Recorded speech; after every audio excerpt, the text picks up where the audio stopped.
रातों की नींद सपनों का सहारा, पढ़ाई ही तो है जीवन का उजियारा। नमस्कार, मेरा नाम सानवी पटेल है। मैं कक्षा 10वीं पीएन नेशनल पब्लिक स्कूल की छात्रा हूँ। आज मैं पढ़ाई की प्रतिबद्धता विषय पर अपने विचार साझा करने जा रही हूँ। सबसे पहले ये समझते हैं कि प्रतिबद्धता शब्द का अर्थ क्या है।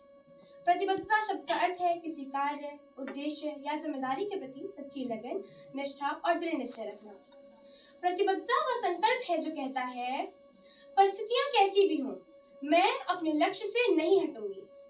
अब बात करते हैं पढ़ाई की प्रतिबद्धता की। उसका क्या अर्थ है और क्या महत्व है। So in English it means commitment to studies। यह वह अनुशासन है जो हमें मोबाइल की सूचनाओं के बीच भी ध्यान केंद्रित रखना सिखाती है। पढ़ाई की प्रतिबद्धता हमें सिखाती है कि तेजी से बढ़ते कदम अगर दिशा खो दे तो मंजिलें नहीं मिलती। और हाँ, तेज जानकारी हमें उत्तर देती है, पर पढ़ाई की प्रतिबद्धता हमें समझ देती है। और सबसे महत्वपूर्ण बात कि अगर हम पढ़ाई के प्रति प्रतिबद्ध हैं तो हम आगे चलकर एक अच्छा इंसान बनेंगे, क्योंकि विद्या ददाति विनयम विनयात्यादि पात्रताम, यानी कि विद्या से विनम्रता आती है और विनम्रता से ही योग्यता आती है। अब बात करते हैं आज के समय की।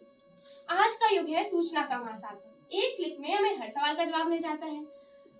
पर सोचने वाली बात तो यह है कि क्या हम सच में जान रहे हैं या सिर्फ जानकारी इकट्ठी कर रहे हैं। जैसे जैसे इंटरनेट पर हमारी निर्भरता बढ़ रही है, हम संक्षिप्तता के आदी होते जा रहे हैं। अब हम लंबे लंबे लेख नहीं पढ़ते, बस कुछ सेकंड्स में निष्कर्ष निकाल लेते हैं। पर इसका प्रतिकूल प्रभाव यानी नेगेटिव इफेक्ट हमारे पढ़ने की आदत, विचार करने की गहराई और विश्लेषण करने की क्षमता पर बढ़ रहा है। पता है, आज हमारे पास डेटा तो है पर डेप्थ नहीं। हम जान तो रहे हैं पर समझ नहीं रहे। हम पढ़ते तो हैं पर रुककर सोचते नहीं। कहा जाता है पढ़ना मस्तिष्क के लिए व्यायाम के समान है, और यह बात बिल्कुल सच है।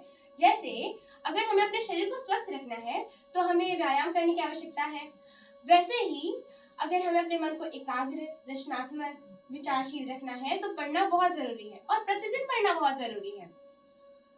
और हाँ, जब हमारे प्रतिदिन पढ़ने की आदत घटती है तो हम कॉपी पेस्ट कल्चर की तरफ बढ़ने लगते हैं और हमारी क्रिएटिव थिंकिंग घटने लगती है।